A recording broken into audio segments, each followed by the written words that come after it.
से बोलिए शंकर भगवान की जय, गौरा माता की जय, कार्तिके बाबा की जय, हरिंदर भैया के जय, लीलम दीदी की जय, गौरी पुत्र गणेश के जय, हर हर महादेव। तो आप सबन के बीच गुरु बहना एवं गुरु भाई हम एक सुचर्चा के भजन लेके आयल बाटी। हमरे भजन के शुरू से अंत तक सुनम, हमरे कथा के शुरू से अंत तक सुनम और बताइम हमार कथा आप सबन के भजन कैसन लगल बाटे। और कमेंट बॉक्स में हर हर महादेव लिखम और बताइम जरूर कि हमार कथा आप सबके कैसन लगल बाटे। तो देखिए एगो लड़की रहेली, तो लड़की के माई सौतेली रहेली आ बाप रहने आ एगो भाई रहने, पर लड़की के माई सौतेली रहेली। तो देखी गुरु बहना उ लड़की जो रहली उ बहुत भक्ति रहली, भोले बाबा के बहुत पूजा पाठ करत रहली। उ बहुत मन पुजारी रहली है, सच्चा दिल से भोले बाबा के मानत रहली है, हृदय से मानत रहली। पर उनकर माई नाई रहली है, सौतेली महतारी रहली है। तो बेचारी तब्बो सौतेली महतारी रहली है, ना ये कुछ दे, तब वो कहीं से गेहूँ चाउर जो भी पावे बेच के अपन आ जा कुछ सामान खरीद के लेके आवे आ जा भोले बाबा के दरबार में पूजा पाठ करत रहली। बेचारी कहीं से अपन कोनो कष्ट काट के कुछ जुटा के लेकिन भोले बाबा के दरबार में उजा बेचारी पूजा कई के आवे, भोले बाबा के लगे अपन गुहार सुना के आवे कि भोले बाबा से कि हे भोले बाबा जौन भी हमार दुख बाटे तौन तू हमार दुख हर ल।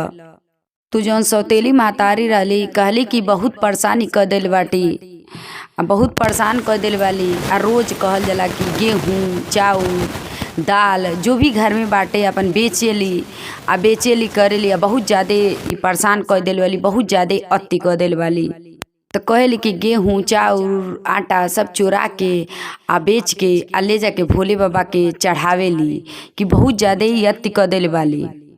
तो कहेली का उनके बाप से कि ई मनिहे ना, ई चुरैबे करिहें, जब ले रही हैं घर में तब ले ई चुरैबे करिहें। ई मनिहे ना, यहाँ धान चाउर बेचिए जौन कुछ घर में रही तौन कुल बेचिए आ बेच के आ ले जाके भोले बाबा के लगे उ चढ़िए। पर उ मनिहे ना, कितनो आप समझाए लेकिन उ मनिहे ना, उनकर आदत ही छूटी ना।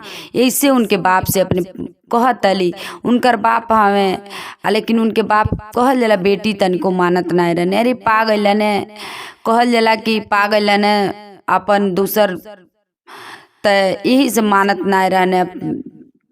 तो कहली कि का इनकर शादी ऐसन करी कि ऐसने गांव में करी कि उनके घर के अगल बगल एको घर ना रहे आ कहल जाला भोले बाबा के एको मंदिर ना रहे, ऐसन गांव में इनकर शादी करी। देखिए हृदय से दिल से जौन खोजल जाला उ जरूर मिलेला। जब हृदय से उ दिल से उहे कह के गईने कि वैसे हम घर दुआर खोजब तो गईने खोजे, तो हृदय से खोजत रहने तो वो जैसन सोचले रहने वैसे घर उनके मिल गईल। तो मिलियो गईल, एक ही घर रहल ने ओजू कोनो गाँव रहल ने ओजू एको शंकर भगवान के मंदिर रहल। अरे ए गुरु बहना बियाह शादी तो भइल, उ लड़की अपने घरे गईली। घरे जब गईली लेकिन ओइजा मंदिर लाए रहल, थोड़ा सा हट के कुछ दिन में कुछ दूर पे एगो कहल जाला रास्ता में भी कुछ दूर पे रास्ता में कहल जाला कि भोले बाबा के मंदिर रहल, लेकिन दूरी पे रहल भोले बाबा के मंदिर। वो लड़की के मन में तो कहल जाला कि भोले बाबा तो एकदम दिल में बैठल रहने। उनकर जब मन रहल तो उनकर मन जब रहल तो कहीं ना कहीं उनके शंकर भगवान मिल जाने।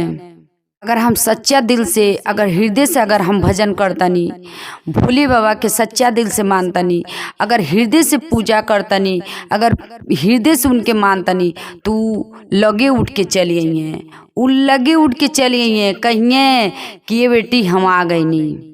तो देखिए गुरु बहिना तो आ गई ने शंकर भगवान के मंदिर में। वही जहाँ शंकर भगवान रहने कुछ दूरी पे, वही शंकर भगवान के मंदिर में शिव चर्चा होत रहल, भजन होत रहल। जब भजन होखे लगल तो उनके कान में उनके सुनाई देहलस, आवाज़ देहलस शिव चर्चा के कि भजन होता, शंकर भगवान के चर्चा होताटे। जब उनके कान में भजन के सुनाई देलस, शिव चर्चा के कथा जब सुनाई देहलस, जब उनके कान में सुनाए लगल तो कहली आज ते हम मानम नाई, आज ते हम जाइब जरूर, शिव चर्चा के भजन में हम जरूर जाइब कैसो जाइब, लेकिन शिव चर्चा के भजन में हम जाइब। धीरे से खिड़की खोल के अब भगवान के दरबार में पहुंच गईली। शिव चर्चा के भजन सुने लगली। आ कथा जब सुने लगली, आ हृदय से कहल जाला कथा सुनत रहली, भजन सुनत रहली। आ जब भजन सुन भैली तो जब भजन जब खत्म भइल तो वहाँ से जब अली तो का भइल, जब वहाँ भजन सुनत रहली तो सासु देखली कि आयो दादा ई तो पतोहिया चल गईली। ए भाई ते कहल जाला कि जतिया पूरा ले लेहली, नौआ ते पूरा डुबा देहली। अब का कैली कि खिड़की के दरवाजा बंद कर देहली। आ जब खिड़की के दरवाजा बंद कर देहली तो कहल जाला कि उनकर जौन पतोहिया रहली तो गई भजन सुन के अली। जब देखली कि दरवाजा बंद बा, तो जब दरवाजा बंद रह तो बेचारी घबरा गईली। आ जब घबरा गईली सोचली कि अब घर में हम कैसे जाई। बेचारी वही जा सुसुक के रोए लगली। आ कैसे का कहतली, सासु का कहतली कि हई 4 दिन के आइल कन्या आ जातिया, आ भजन सुने जातिया, मंदिर में जातिया। हम इतना दिन से आयल बानी तो हम गईबे नहीं कोईनी। आई 4 दिन के कन्या की जातिया भजन सुने जातिया। सास के विचार में यह बैठल बा कि भजन सुने जातिया। बेचारी आ पतोई ते आके दरवाजा पे बेचारी सुसुक के रोवत तली कि अब हम घर में कैसे जाई। तो का कहतली भोले बाबा से, सास का कहतली आज वही तो उनके घर में तो ढुके तो नहीं पइहे। आ खिड़की के दरवाजा हम बंद कर देले बानी। इससे का कहतली गुरु बहिना, दया जो हमरे पे गुरु आ करती जो रौरे हो। आ सासु बाली हमरो जो हमरो निर्दया हो। दया जो हमरे पे शिव गुरु आ रौरे जो करती हो। आ सासु बाली हमरे जो हमरे निर्दया हो। सासु बाली हमरे जो हमरे निर्दया हो। तोहरे भजनिया सुने, तोहरे चरचवा सुने, गईनी शिव गुरु हो। आ बन भइने हमरो दुअरिया शिव गुरु। आ बन भइने हमरो दुअरिया शिव गुरु। हम तो रौरे जो गईनी जो सुन जो चरचवा हो। रौरे जो गईनी जो सुन जो चरचवा हो। आ बन कैली हमारो जो सासु जो दुआरिया हो।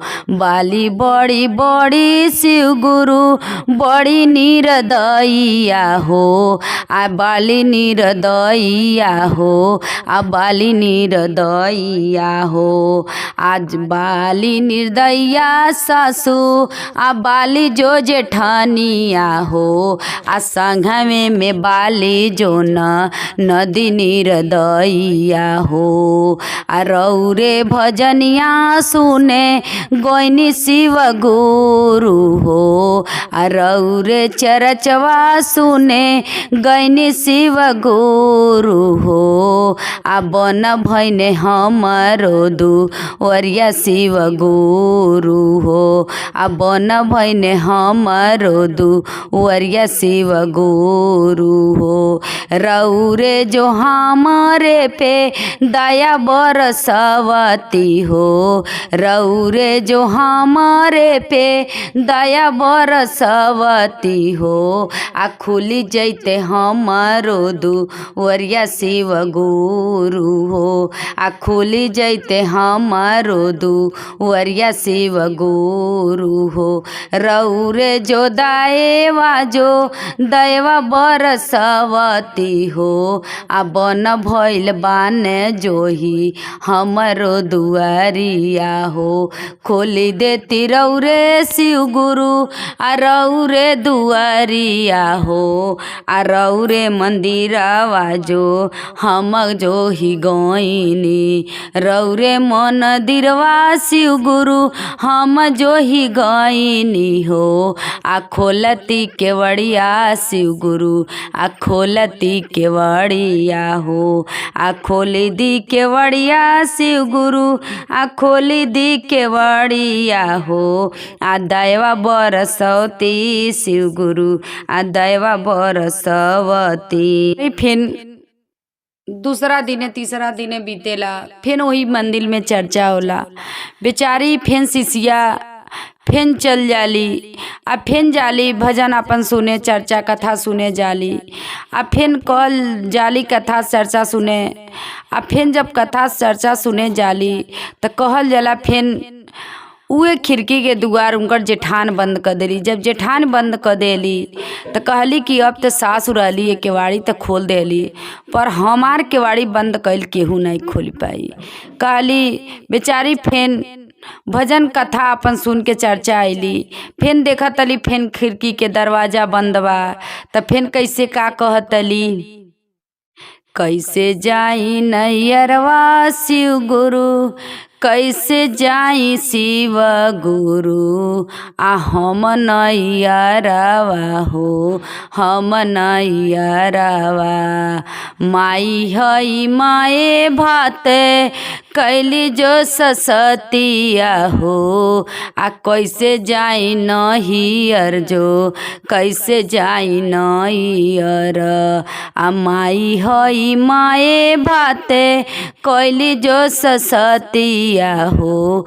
आ कैसे जाई नैयर शिव गुरु, कैसे जाई नैयर हो। हमरो जेठानी बाली बड़ी निर्दयिया हो, आ बड़ी निर्दयिया हो, आ बड़ी निर्दयिया हो।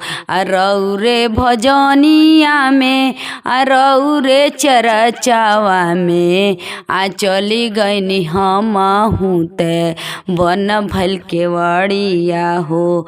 बन भल केवड़िया जो, बन भल केवड़िया हो। आ सासु ननदिया जो संगे जो जेठनिया हो। आ करेला लोग हमारो जो इतना ससतिया हो। आ केहरा से कहतनी अपन जो बतिया हो।